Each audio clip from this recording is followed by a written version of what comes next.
South Africa, you're not ready for this.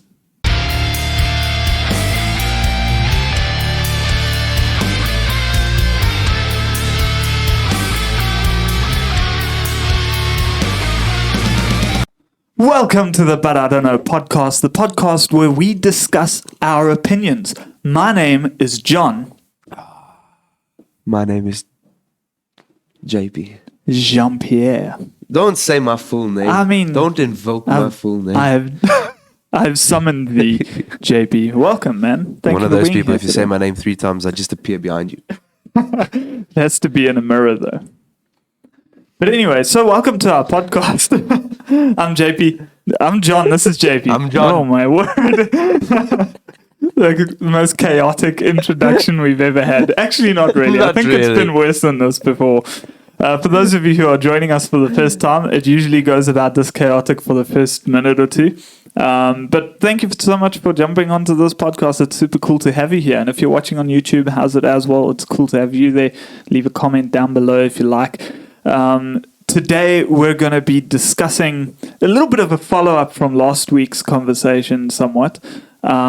And before we get there, I just want to remind you all that we have a website, www.dunocast, that's www.dunnocast.co.za.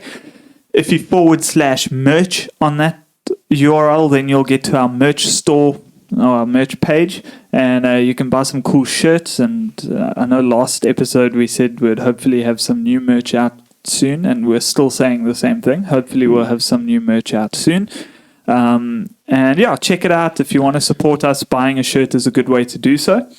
And following us on the socials and YouTubes and all that is another good way to do so. Mm-hmm. One of the best ways you can support us, though, is to share this video with your friends and family, especially those who may have questions surrounding the topic of discussion we're about to engage in. Sure. Yeah. So our topic for today, South Africa, you're not ready for this. The reason why we've titled the episode that is last week we did an episode called #Pridemonth. We didn't really hashtag, but we did on Instagram. If anybody is on Instagram and you're interested, go follow us on Instagram. It's the most amazing account you're ever going to follow. We post at least once a week. It's fantastic. Our last post, though, we hashtagged Pride Month, and it came out with like beautiful rainbows and stuff. Everything was rainbows. The Noahic covenant that God made with Noah. Yeah. Just celebrated there. It's just wonderful It's to awesome. see. It's just wonderful to see Instagram like celebrating the promises of God. Yeah, it's So beautiful. So anyway, last week we spoke a little bit about Pride Month and whether it's fitting for us to celebrate such a thing. Cool hair, bro. This week we want to continue somewhat on that conversation, but specifically the conversation was fueled by an article JP and I read a little bit earlier. And it came as somewhat of a shock, I think, to both of us to realize that this conversation needs to be brought home a little bit. Yes. We've spoken about this stuff before, and we always speak about like the social justice warriors and stuff like that. But I think deep down inside, both of us have always felt like it's a bit of a distant thing until we read this article, and we're like, hang on a moment. It's getting a little bit too close to home. America has breached our shores without soldiers, no weapons, but their social justice warriors have infiltrated and are about to lay siege to our country.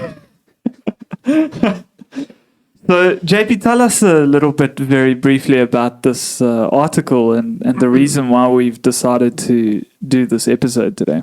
The article is called No, You Can't Identify as Transracial, but You Can Affirm Your Gender. I mean, I agree with at least one word of that sentence. The word no. Oh, snap. I was No. going to say the word but. No, I'm kidding. Anyway. No, so we read briefly through this article. No, you can't identify as a transracial, but you can affirm your gender. That's such a long title. It's a long title, man. We've been titling our episodes wrong. What is happening? I almost went to a different article. Anyway, the article is about this, and this happened a little while ago, actually, where I read about this guy. To your microphone, thanks. Where I read about this guy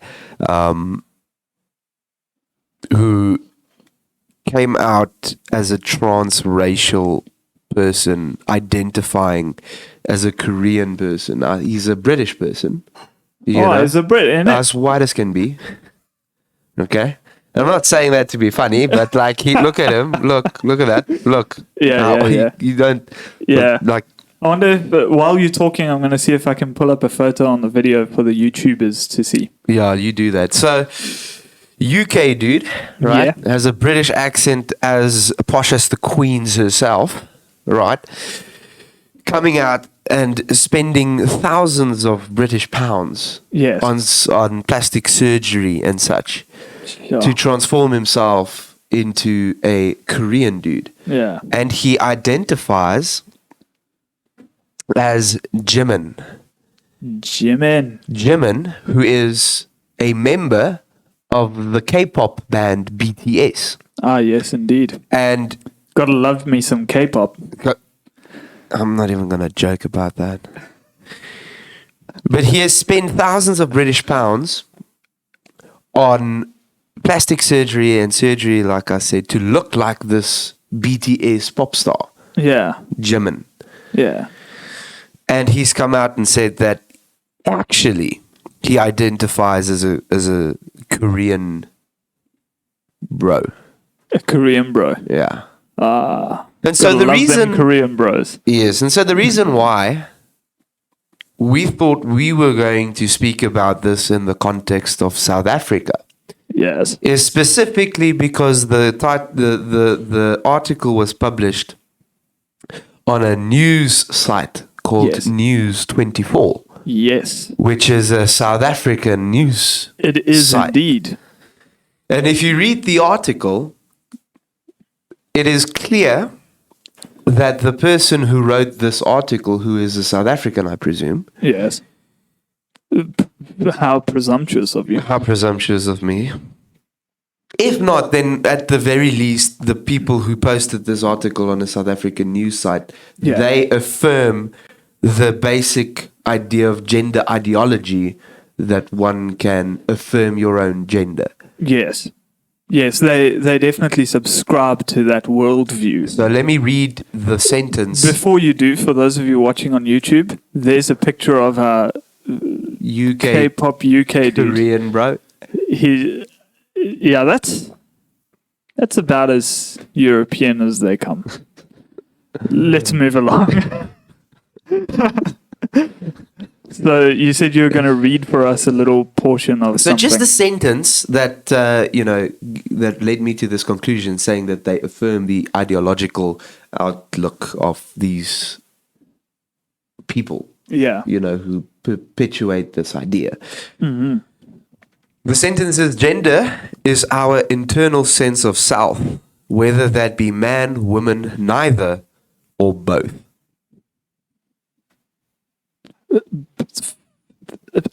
It's the first time I've ever heard of somebody being able to be both genders. Yes. Like picking one or neither is, picking in the first place is quite interesting, but picking neither is interesting. Picking both. Man, you're a complex human being. I'd love to meet you one day. Let me know. That's quite something, isn't it? Yeah, I'd love to just hear your story. Yeah. So the argument they would give is the case of intersex people. Okay. Now intersex people are people with a medical anomaly. It's not. Yeah. It's not something normal, and in fact, it's like something like 0.01% of the world's population. It's like Yeah. 2 of them on the planet, and that's where they get this idea. But the problem is, and I'm not a doctor or a medical professional at all, but the Yeah. way I understand it, and I could be wrong about this, but the way I understand it is, it's a very superficial grouping, Yeah. because their DNA still speaks for itself. The chromosomes. Yeah. Yes, yes. So physically, it might be a little bit confusing, Yeah. but when you start to go a little bit deeper into the DNA of the person, it is clear that they fall on the binary spectrum of male and female. So, yeah. Well, also, just to clarify, like, we have said unequivocally on this podcast that we believe in exceptions. yeah, We believe 100% that For there sure. are exceptions to the rules in this regard. And that's specifically why we would say something like that, because we know that there are people who are born different. We get that. yeah, And we're totally okay with that. And we should love those people. sure, And I like to think that we do and that we would. yeah, And they should be accepted and they shouldn't be discriminated against. All of that remains completely true. yes, But what is interesting, if we read a little bit further in this article, it might have actually been a conversation we had. I don't know if it's implied in the article at all. But essentially what's happening in the world today is the concept of gender is completely psychological, which is a very big red flag as to what's going on here. yeah, yeah, yeah. I think. Well, that's the thing. If I read this, gender is our internal sense Yeah, of self. It's Yeah. not an external thing. for sure. So, how people would identify other people's genders was looking at them. Yeah, I look at you, I see you've got a beard, yeah, and like, I just assume, you're a man. bold assumption. Yeah, there's external things, but now gender has become this internal thing. Yeah, And it's like, I have to ask you now, okay, how do you feel today? You feel like Yeah. a man? yeah. You feel like a woman, huh? Can I punch you in the face or not? Okay, but anyway, we're going to talk a bit more about this in a moment. But what's significant, I think, and we've maybe taken a bit longer to get here than what we should have, but ultimately the point is that this article is published on a very popular news site based in South Africa. It's on the South African version of News 24. I don't know if there's any other versions of News 24, but ours is for us. Yeah. It's been compiled and curated for a South African audience. Usually what we're used to reading on News 24 is like corruption, crime, hijacking, murder, farm murders, racism, Yeah. maybe some sports, some soccer, although there's a dedicated Sport 24 or something like that for that. But it's not common that you'll jump onto News 24 and you'll find yourself an article that is so saturated with this Americanized worldview of gender politics. Yeah. And we were both quite shocked by it. Now, I don't know how often you read News 24. I'm not like a committed reader, so maybe we've missed it. Yeah. Yeah, could be. Maybe it's been happening, but for both of us, it's been quite of a shock, really. Like, wow, this is on our doorstep. Yeah. Yeah. And look, I'm not suggesting that we thought we were immune to it or it wasn't happening, but it just. I think we said kind at a certain point that this certainly is on its way. Yeah, for At sure. the very least. Yeah, I mean, it's definitely been there. It's been happening. It's been around. We've seen it, and it is what it is. But like the fact that it's on such a prominent news supplier, and it's incredibly saturated with Americanized language, in a sense. Like what I mean by that is, it's saturated with that worldview. Yeah. It's one thing to to speak about the sort of identity politics in general and be like, oh, okay, there's trans people and there's non-binaries and there's fluids and all sorts of things.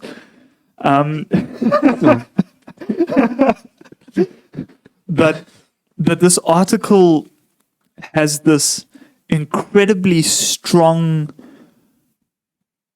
I'm going to use the word because it's what's in my brain. It's got this incredibly strong propaganda tone to it, where it's attempting to propagate a worldview. It's not just bringing attention to something, it's trying to propagate something. And there's one other sentence that I found quite interesting, I think you also did, where it speaks about how it's not the problem. It speaks about the suicide levels. Let me read that it because I've got it. Thanks. So it says this. It says almost 50% of trans young people in Australia have attempted suicide at least once in their lives. Trans and gender diverse young people experience higher levels of psychological distress than their cisgender peers. Now, before I continue, the question obviously is because why? Why? Why is this happening? Why is this happening? I mean, we know that all these people who are identifying as a different gender, it's completely psychological. Yes. We know that because they've said it even, it's an internal sense of self. Thing, yes. It's not biological. Yes. Okay, we've acknowledged that. So why are they experiencing the psychological distress when they are psychologically going through this psychological thing? Yes. That is so psychological. So psychological. Let's get psychological. Okay, no. The next sentence. This is not because there is anything inherently wrong with trans people, but because of how trans people are treated by others. Yes, of course. It's not their fault. It's everybody else's fault. It's not their mental problems. Their psychological conflict that they're clearly experiencing. We know this. It's not that at all. The fact that it's so difficult for them, right? Yeah. But it's not that psychological distress. It's the people around them. It's everybody else. Yeah, exactly. Oh, my word. Let's disregard the fact that it's not just in Australia that, like, I think if you take worldwide statistics, I think about 40% of transgendered people end up committing suicide. Sure, it's which sad, is man. It is. So it is sad. the highest suicide rate of any community. So sad.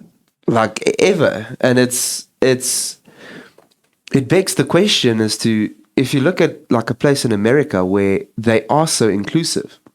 Now obviously there are cases of discrimination and hatred and all those sorts of things. You'll get that anyway. But if you look at the most inclusive places in America, they still commit suicide at alarming rates.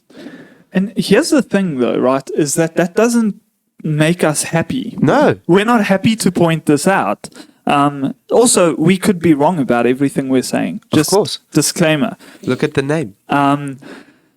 And we're not happy about those statistics, and we're not trying to say society has no role in it. Of course not. In fact, I would go as far as to say society does have a role in it, and we've touched on this, I think, in the previous episode as well, and that is by empowering these people and allowing them to continue down this path that is psychological. It's stressful by their own admission, coming out of the closet, and this journey is so difficult, and it's all psychological and it's all happening internally. But then to turn around and place the blame on everybody else and make everybody else apologize. We're so sorry. And then we must walk around on eggshells around these people. We're literally just empowering them down this path, which leads them to commit suicide. And that is on us.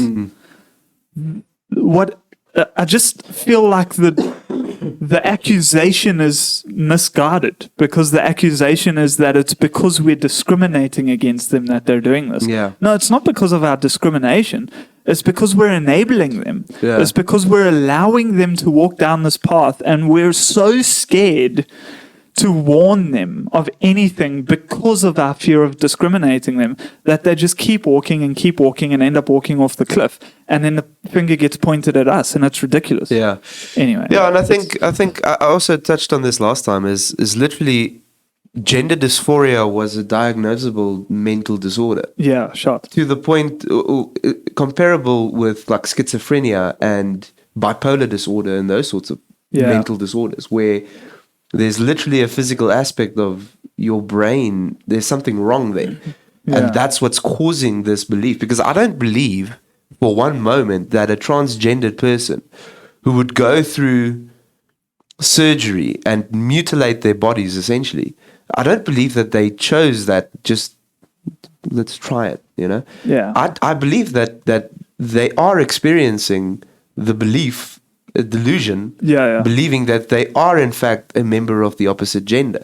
Yeah. And what we as society is doing is going, it's like if we as a society, we go to a schizophrenic patient and we tell them, you know what, no, the voices in your head are real. The people you see in your room, they are real. Yeah. You know?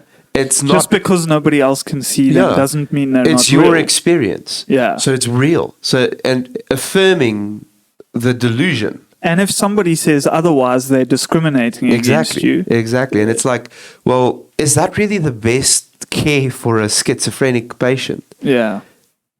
There's like that's sort of my argument, is saying, well, if we are affirming your delusions, that's not good for you. Yeah. Like yeah. Because the mental disorder, if it is a mental disorder, like I believe it is, if it is a mental disorder, affirming the mental disorder isn't going to solve the problem. Yeah. And also, I'd come out with a word of caution in the other direction then, and also say we need to be careful of, like, for instance, you said, if we just leave you, you know, then that's bad for you. Now, effectively what we're saying is that your mental health is somewhat our responsibility. And there's a word of caution there as well, in the sense of sometimes when that responsibility, or I don't know if responsibility is the right word, but like authority to speak into somebody else's health and somebody else's mental health. Sometimes when people, or when governments or powers that be are given authority over those kinds of things and take the autonomy away from people, that is abused. It happens a lot. Those people become abused. The system gets ridden for money and it's corrupt. And the doctors and stuff don't treat the patients well. That does happen. Sure. We acknowledge that, and that's not right. But just because that system would get abused and get, what's the word I'm looking for now? But basically, people use it for corruption and fraud, doesn't mean that we should now leave the patient. Yeah. You know, it's like saying that medical aids are riddled with corruption, so now we just mustn't heal people anymore. If they break their leg, they must figure it out for themselves because medical aids are corrupt. So I realize there's a bit of a pendulum motion to this thing, where if the powers that be get the authority over these people's mental state, there can be abuse that takes place, and we don't agree with that. These people should not be abused. In fact, something I've been wanting to say as you were talking is, this is not about us calling these people out and saying, you're weak and you're bad and you're wrong. In fact, it would be more accurate for us to say, we believe there's better in store for you. We believe that you're capable of better. We believe that you're stronger than what you think you are. I would argue, and I think there's a bit of a psychological support to this, although I'm not a psychologist, disclaimer. Never ever studied any psychology or anything. I've watched some YouTube videos and read some Wikipedia articles. Some Jordan Peterson videos. Yeah. But I believe there's a thing within psychology I got to remember sort of the correct wording of it. But effectively, when it comes to temptation, right, in order to experience the fullness of a temptation means you need to never give into it. Okay, so a person who gives into temptation has never experienced the full force of that temptation, because Sure. at some point they gave into it. Sure. That So in makes order sense. to experience the full force of it, you need to stand against it forever. Yeah. I would argue that somebody with those tendencies and those urges who can stand against it is a stronger human being than a person who can't stand against it. And I would like to suggest that every single person who finds themselves in these quote unquote marginalized groups is stronger than what they think they are. And they can stand against it. Yeah. That's my encouragement, is imagine we all just gave in to every single urge and desire and every temptation. The world would be even more crooked than what it currently is, and man, is it crooked. You know? And so I think even psychologically, I would say we should be calling these people to real strength. You know, they say that you need to be strong to come out the closet. And I would argue you would need to be stronger to stand against the urges and to stand against the temptations and those things. Now, I'm not suggesting you should cover it up, because I realize there's a trauma that comes in with that as well. I do believe that if you have those urges and you have those temptations, speak to people about it. Be open about that. I believe in openness. I believe in transparency. But it should be from the angle of I'm talking about it because I'm fighting it, because I'm standing against it, because it's not normal. Yeah. Yeah, and I think there's a lot of testimony like that out there about people who have, let's use an example, same-sex attraction. Yeah. Who never engage in that. Yeah. They live a life of what's the celibacy? Celibacy, yes. They live a life of celibacy. Yeah. Where they don't engage in any physical attractions or relationships of any kind. Yeah. Because quite frankly, they're not attracted to the opposite sex. They're attracted to people of the same kind. Yeah. But they realize that they stand underneath the authority of Scripture. Yeah. And so they say, I won't indulge in my fleshly desires. I will, and that's a hard life if you think about it. It is, but I also would like to add to that same call is placed on a heterosexual person who can't keep their desires under control. So to be clear, the challenge to stand up to temptation is not one I throw just to marginalized groups of people. Yeah. It's the same for me. Yeah. I need to stand up against temptation every single day. Yeah. That person's urges are not necessarily stronger than my own. And I, for instance, I'm a married man, right? And according to Scripture and according to the Christian faith, that one woman, my beautiful wife, is the only woman I will have sexual relations with for the rest of my life. And regardless of what my urges or my desires might suggest to me, that is what I will submit those urges and desires to, because I am stronger than those urges and desires. At least I strive to be. Yeah. And I believe that God empowers me to be. Yeah. And so the same call is towards me. If I can't get my desires in check, I need to submit them to celibacy if necessary. Yeah. You know, if that's what it's going to take, I'm under the same judgment, if I can use that terminology. Yeah. No, I think you know that I agree with that. I think temptation in any kind. You know, we've stuck now with the sexual temptation because I think that's like one of the stronger Yeah, it's a very strong urge, but also it's an easy one to classify. Yeah, some it's of an the easy others one. are a bit difficult for us to classify Yes, because yes. we're unlearned in the areas of psychology, etc. Sure. We'll one day get Jordan Peterson on the show to come talk to us. Jordan, again, if you're watching this, Shame there was some controversy around the guy recently, Moss. Some people are trying to cancel him again, again. he's Or uncancelable, bro. He said some stuff about some, I don't know, he fat shamed someone or something like that. I don't know. But anyways, I think, so we've Not actually my spent, Jordan. Not my Jordan. we've spoken quite a bit now about, like, you know, where this all fits in line and stuff. But the title of our episode is actually South Africa, You're Not Ready for This. And part of the reason why we've decided to talk a bit about that, so I want to bring it a bit home now and talk about why we say that, is this article that we read is specifically about transracialism. Now, here's the deal, South Africa. You and I both know that the race issue is one that we haven't got under the belt yet.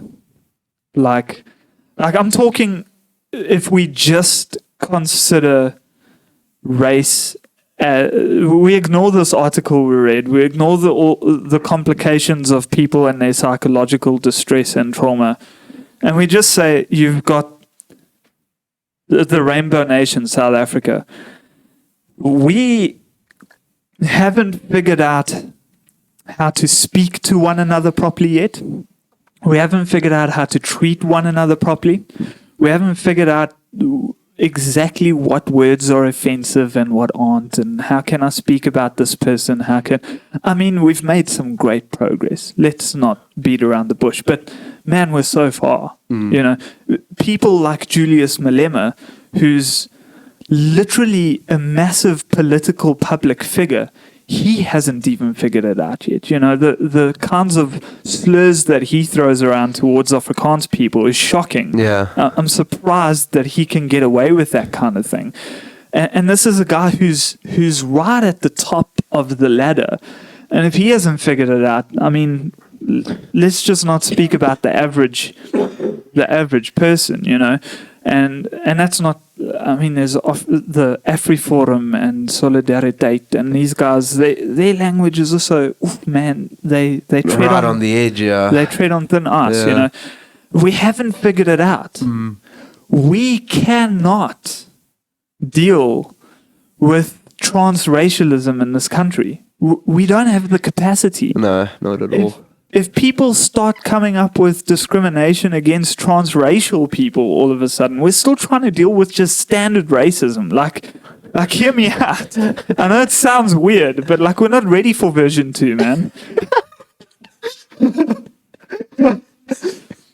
like our people are just not ready for it. There's too much pain. There's still too much hurt, too much confusion, just from old-fashioned racism.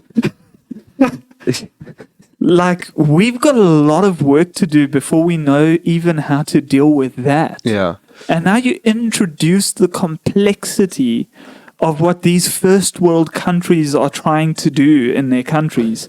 You bring it to our country where, and this isn't, I'm not trying to be ugly here, but like, our education levels in this country are subpar on a whole different level compared to a place like America and the UK. The average person in our country is not nearly educated enough to even begin to process the complexity of what these people are talking about. And this is not, I'm not trying to throw accusations out there. It is what it is. You know, I'm talking, if you go to the locations and you go to some of the rural part of the country, we're not ready for this, man. Yeah. We're just not ready for it. It's going to tear the fabric of our society apart even more. Yeah. And it's holding on by a thread as it is. Yeah, I think this ideology, and we see this in America, which is like the test subject for this ideology. Yeah, shot. And we can see the division that it has brought there. Yeah. Like, big time. How can we expect that it's not going to bring division here? Yeah. You know, if we look at what's happening in America, where literally cancel culture began, Yeah. the birthplace of cancel culture, which is like the perfect picture of divisive culture for me. Yeah, absolutely. You know, is where I will literally go out of my way to destroy your livelihood and destroy your life Yeah. just because you've said something that I disagree with. Yeah. And to say that that's not going to, it's already happening here because of racism 101. Yeah. Yeah. You know? Yeah. We're not ready for racism 102, like you said, because and disregarding the truthfulness of it, or the discussion of whether or not this ideology bears any weight, 100%. just introducing it into our culture will 100% crumple us as a country, I believe. Yeah.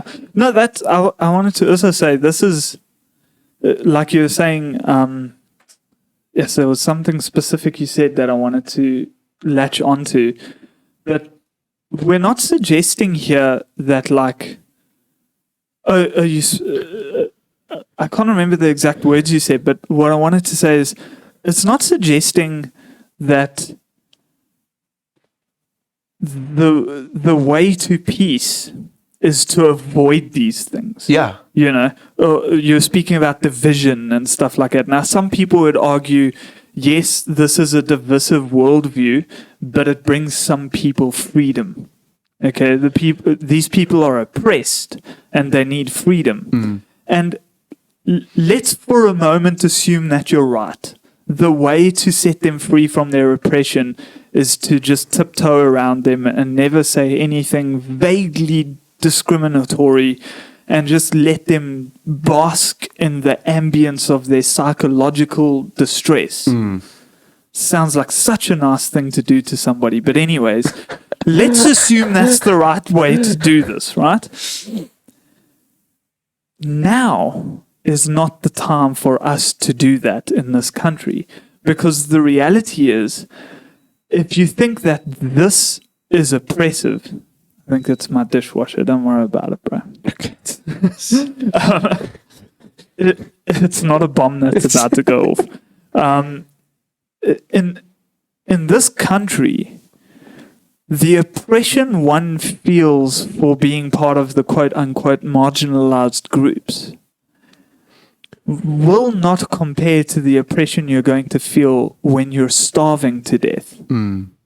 And I don't say that lightly, because the division in this country is literally bankrupting us, because there's a political war that's happening, and it's affecting our economy day in and day out.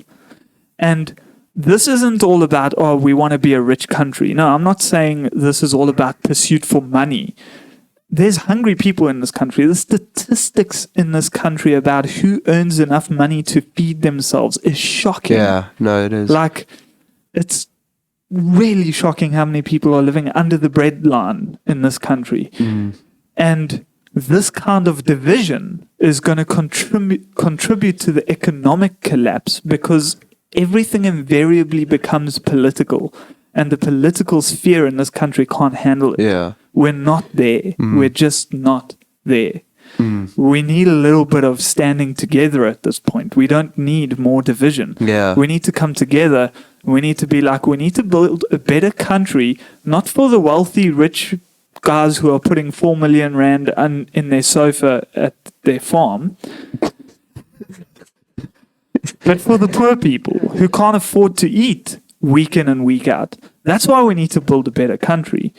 And I'm going to punt myself here a little bit. I did a sermon on this recently. If anybody's interested, JP and I serve at a church called Dio Victoria Church. You jump onto our YouTube page, you'll see I did a sermon. When was it? Last week? Yeah. I don't know what the date is there, like 5th or something of June. 9th of June. I don't know. Something. I don't know what the Sunday was. Yeah. It's behind me now. We'll look to the future. But it's titled South Africa Needs Change. But effectively, we want a better country for the poor people, for the everyone. The thing is, though, it starts with us. Yes. It starts with me. It doesn't start with pointing fingers at everybody else. And that's a little bit of a side step, but also not, because the reality is that the solution for our country, the solution for any country, is not a political one, and it's not a socio-economic one. Yeah. I also think at the moment, if, and this is a complete guess, thumb suck, but my guess would be if there would be a poll today asking every South African how they feel about this gender ideology, Yeah. my guess would be that the vast majority will stand against it. I think you're right, but I think we'd be shocked if we were to get those statistics 5 years ago and get them today. Sure, but because it's changing very quickly. That's the point I want. That's the point I want to make. This is really my hope, is that we would wake up sooner rather than later. Because what happened in America was they were the people who stood against this ideology, and now I'm specifically speaking about people who kind of share our worldview, more or less the biblical based Christians, who woke up too late, because the first they were really woke. They were really woke. Kidding. But they woke up too late, and at the point, because they're only starting to notice what's happening now. Yeah. You know, because this is my my concern about South Africa and about this ideology creeping in South Africa. And it's, if you want to change the culture of a nation, you change it at the youth. Yeah. And in America, this has been happening for decades. Yeah, sure. And it's starting to happen here now. But it's happened for decades in America. And now we realize, or now they've realized, that the people perpetuating this ideology isn't targeting your church-going Christian. Yeah. They are targeting the children, the young ones. Yeah, you for know, sure. they're targeting the very, like, and let me read a sentence from this article. Actually, it says, and this is the idea, and this is why they latch onto the younger generation, because there's a sort of a social transmitted element to this thing, where when you look at the statistics in America, the number of transgendered youth has skyrocketed in the last 5 years. Yeah. Right? Now you won't be able to convince me to say, well, it's always been that high. You know, there's always been like 40% of children in schools are considered transgendered. It's like, no, bro. No, it's because they are growing up in a society. They're growing up in a social environment that perpetuates victimhood and perpetuates this idea of, if you are marginalized, then you are classed above like the normal people. And that's not my distinction. That's their distinction that they made. But this is the sentence that I want to read. It says, most people have an idea about their gender at 2 or 3 years old. This may not align with the sex assigned to them at birth. 2 to 3 years old. We're not talking about teenagers here. Yeah. We're talking about preteens. We're talking about 5-year-olds. Yeah. You know, which effectively is an asexual being. Like a 5-year-old doesn't have sexual desires and stuff, because they lack the hormones. Yeah. You know, to engage or to feel, whatever the case may be. But the people perpetuating this ideology, they are targeting them. Yeah. And I wouldn't use this word necessarily, but it is a good word to use. But they are being indoctrinated almost in the idea of gender ideology and how this works. And when it comes to transgenderism and transracial, now, obviously there's a debate whether or not transracialism, I mean, this it's what the article is about. You can't identify as transracial, but you can affirm your gender. And that's the last part that bothers me, is because in America it used to be, well, we only want marriages for same-sex couples. That's it. Yeah.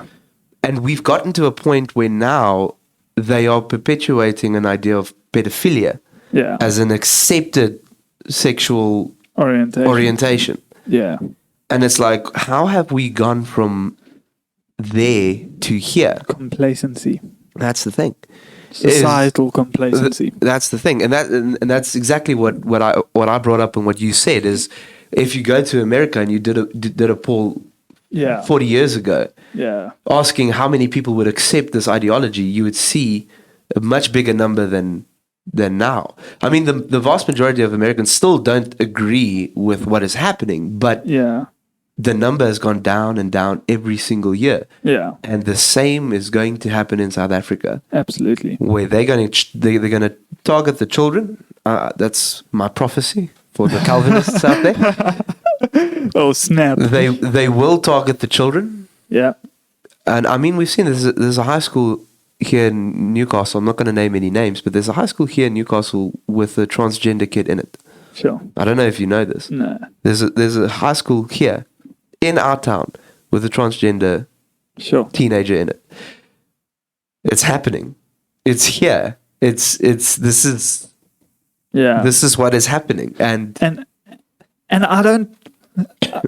want to be clear. There's this thing that's been inspired by the CRT, the critical race theory, which some people would disagree with me when I say it has its roots in Marxism, but it has its roots in Marxism. I haven't done enough study to. The issue with it is that it camps you in either camp A or B. So according to CRT, the critical race theory, you and I have, in this episode, we've been camped. Yeah. It's the whole pro or anti, right? And I want to be clear that I don't think that transgender person, human, should be discriminated against. No, not at all. That's not what I'm suggesting. I'm not suggesting we should go picket, throw stones, whatever. I'm suggesting we should help them. Yes.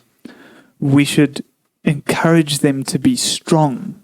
We should equip them and surround them with people who are going to help them be strong in their weakness. Mm. And we should seek that as the goal of the society around them. Not discrimination and not complacency. Proactive acceptance. Ooh, I've invented a new movement. Proactive acceptance. But it's a thing of saying, I affirm what you're going through, and I want to stand beside you as we work through it together. Yeah.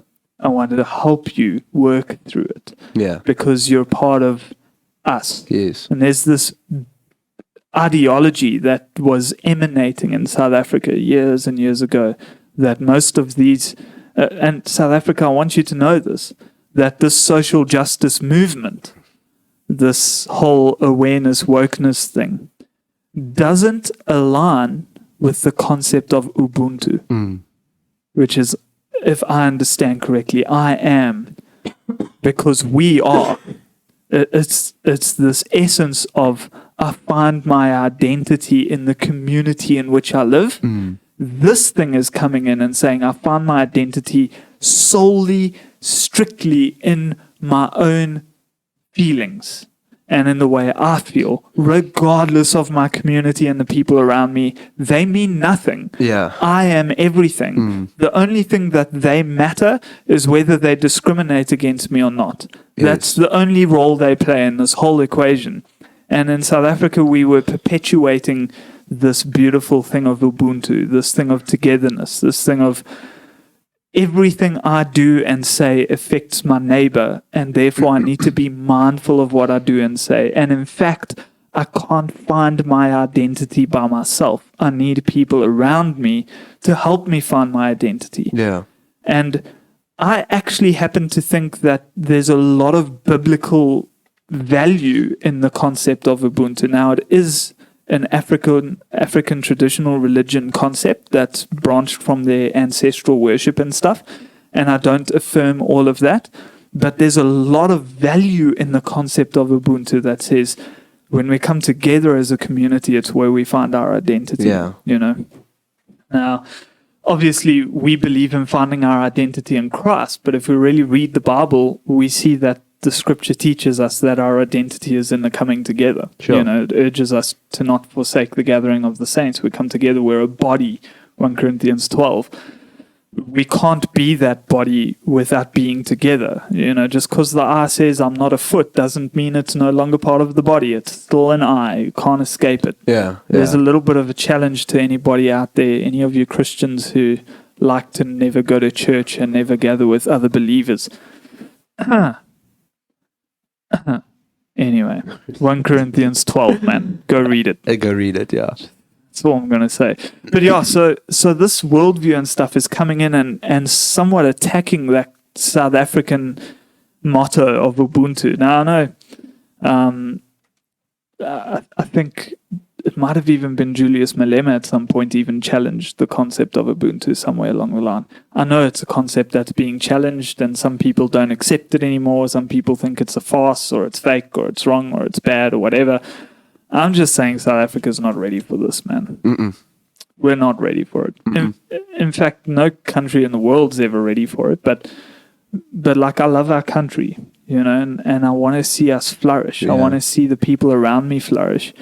And I can see that this isn't going to contribute at all. It's a self-destructive ideology. It absolutely is. Yeah. We've said a lot of things. We are cancelled, I guess.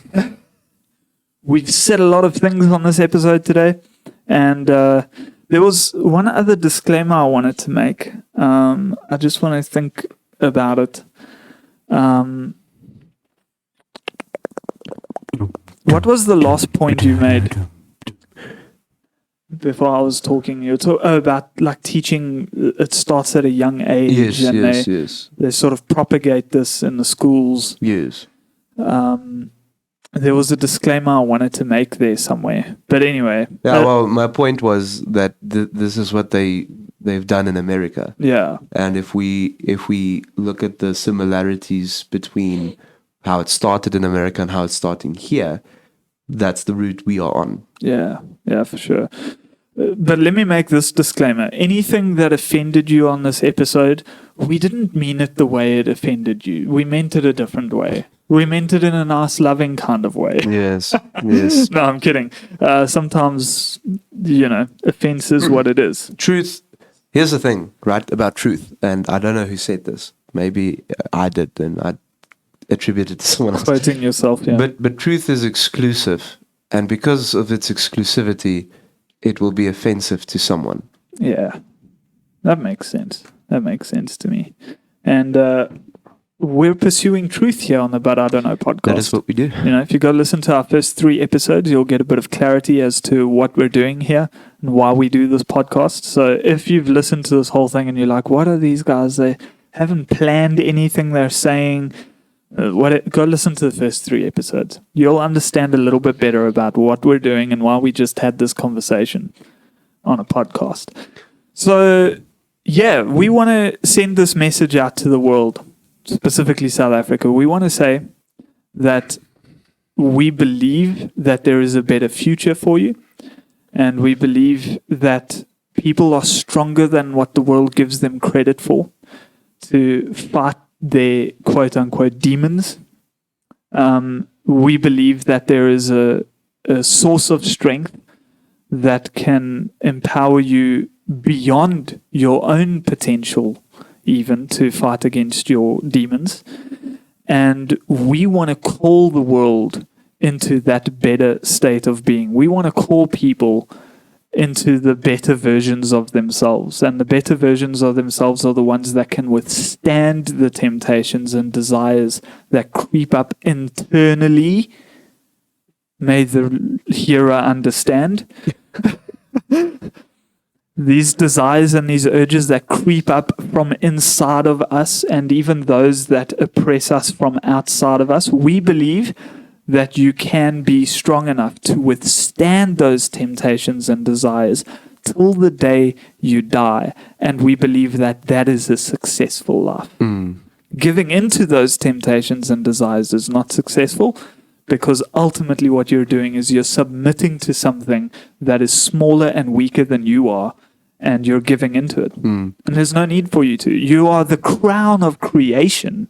You are literally the pinnacle of God's creation, created with a will, created with strength and desire to pursue better. And so do that. Yeah, absolutely. And I think the only way to get there is through the gospel.